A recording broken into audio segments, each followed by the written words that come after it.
Thank you. I'm way down here. They put me in at their house and we started watching it, but without further ado, there's a phrase that I keep hearing: I'm not rejected, I'm protected. But really? Am I? Because in my 39 years, I have felt so much rejection by the world. I grew up being taught the love of God in a Christian home, but my sense of rejection has been really high. So I'm going to share some of those moments with you as you might think through some of your own. In high school, it was the smaller things, but they were huge to me because I was a teenager, you know? I made first chair clarinet, but I didn't make drum major. I got passed over for some scholarships because I was too quiet, which I know is a shock to a lot of you now. But my friends were recommended over me. I missed the full tuition scholarship at Harding by spectacularly bombing the interview. I didn't think anyone wanted me, but God did, whether I recognized it or not. In Psalms 37:4, it tells us, "Take delight in the Lord, and He will give you the desires of your heart." My faith needed strengthening at that point. He didn't keep me from my desires, though. I did get some scholarships, and I was blessed by being a highly successful student. I did need to fail some so that I could eventually fly. And was I really rejected, or was I protected? I did not have the spiritual maturity at that time to figure that out. So I went off to college at Harding, and then I went off the deep end for a bit, and I was suspended for a semester. I should have heeded 1 Corinthians 15:33 that said, "Do not be misled. Bad company corrupts good character." The shame and disgrace I felt was immense. I couldn't talk about what had happened because my parents wanted to protect me from gossip. But I held it all in until I was ready to explode, and that protection hurt me in the long run. But I did finally learn about God's grace and mercy, concepts I really didn't understand. And I learned what true forgiveness is, because when I was rejected by Harding, they were people who said, as Christians, as people, we can forgive you, but as an institution, we cannot. Thanks, Harding. So God provided me with a lifetime protection through a newfound acceptance of His love and mercy. Years ago, Mashable published an article about China's leftover women. The link is in your booklet towards the back. Leftover women is this horrible phrase for women who are over 25 and unmarried. Yeah. When I read that, I was like, ouch, that is, I am very leftover. It brings disgrace to their families, and they start making excuses for why their daughters are still single. She's not pretty enough. She works too much. She's too selfish to bring honor to us by finding a mate. They have this beautiful video in that article where the women become empowered by explaining that they're not left over. They still have so much to give.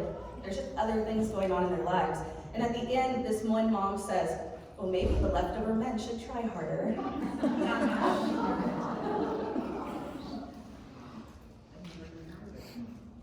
I was a leftover woman until I was 38.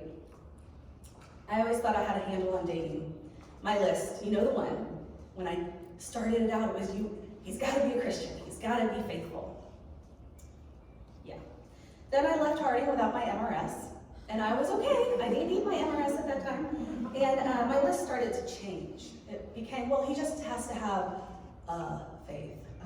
Any faith will do. And finally it evolved to just respect my faith. That would be really helpful. Like, I don't care what he does, just respect it. But that's not what God calls us to look for in a spouse. And after so many rejections, I kept trying to go my own way. But in 2 Corinthians 6:14, it's clear, do not be yoked together with unbelievers, for what do righteousness and holiness have in common? Or what fellowship can light have with darkness? The more headstrong I became, the more I relied on myself, the more I was met with rejection. And I was lost. I had no idea what I was even doing with my life at this point.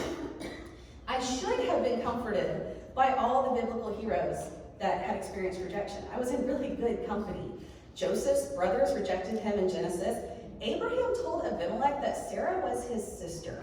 How do you think Leah felt when Jacob so obviously and openly wanted her sister instead? And then how did Rachel feel as she watched Leah have child after child while she was barren at the time?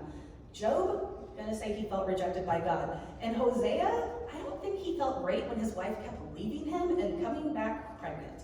The disciples were rejected by so many. The adulterous woman, And the ultimate example, Jesus. He was rejected by his fellow man.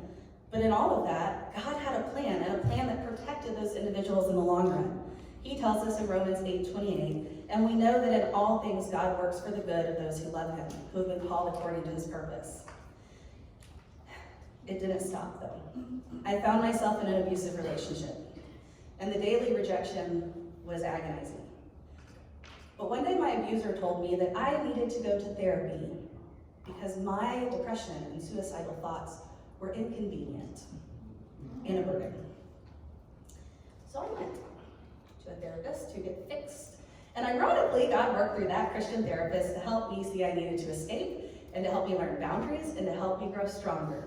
You reject me, God's gonna protect me.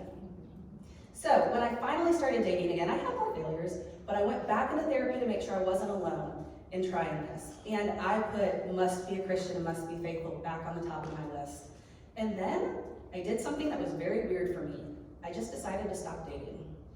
I was like, I'm just gonna actually give this to God. I think I'm gonna try to learn what that phrase really means and not just say it. And so I focused on my friends and family, but I had this confidence that I knew one day I could be a good spouse. God did not take that desire away from me or that confidence, and I knew something was probably gonna happen.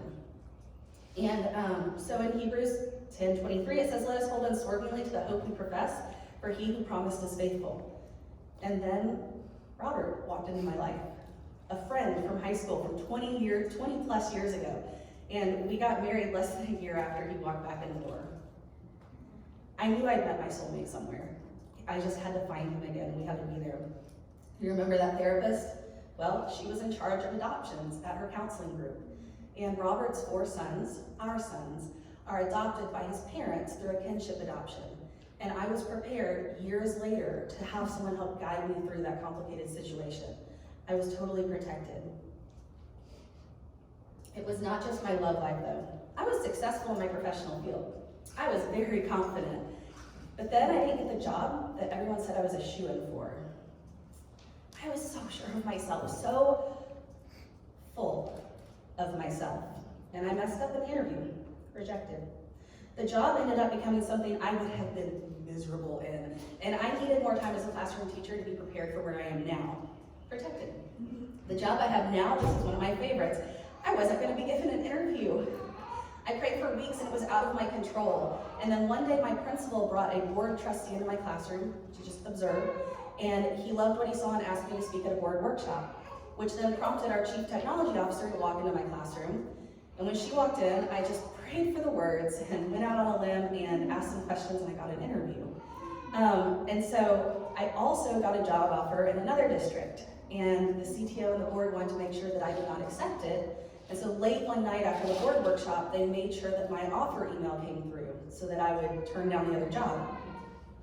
Awesome. 5 years of bliss in my job passed, budget cuts. 4 of us on our team were going back into the classroom. I was devastated. And the way they chose was by seniority, and it came down to minutes. It came down to the timestamp on my offer email, and because of everything that had happened 5 years before, God protected me knowing I would need protection later. I had no idea. I kept my job by seconds. We're told in Psalms 91, 1 and 2, whoever dwells in the shelter of the Most High will rest in the shadow of the Almighty. I will say of the Lord, he is my refuge and my fortress, my God in whom I trust. But then I started thinking about the people who got rejected when I got protected, because those other 4 had to go back to the classroom. But they weren't rejected. One of the women went into a new field that she absolutely adores, and she never would have considered it. Another one got her MED in instructional leadership, or educational leadership, which has opened insane doors for her. In high school, my best friend, who was always a chair behind me on clarinet, she's the one who made drum major. She needed that, and she deserved that. That was her protection, and it was my protection in a different way. God does not reject us even when the world does. As Matthew West sings in The God Who Stays, you're the God who stays. You're the one who runs in my direction when the whole world walks away. You're the God who stands with wide open arms, and you tell me nothing I have ever done can separate my heart from the God who stays. If he was rejecting us, he would not stay. I did not always see this rejection as protection, and sometimes it was years later. Sometimes it's more immediate, and the more I look for it, the more I see it now. So I ask, are you feeling rejected? We face rejections in our love lives, in our friendships, with fertility, with jobs. We have micro rejections daily sometimes. But I want to leave you with a beautiful passage from Psalms. In Psalm 121, 1-4, it says, I lift my eyes to the mountains. Where does my help come from?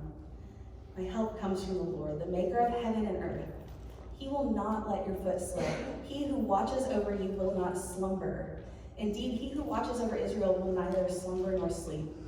How comforting that my Father watches over me without sleeping and protects me in the ways he knows are best. His hands are over you even in your darkest times, and the light of his protection surrounds you.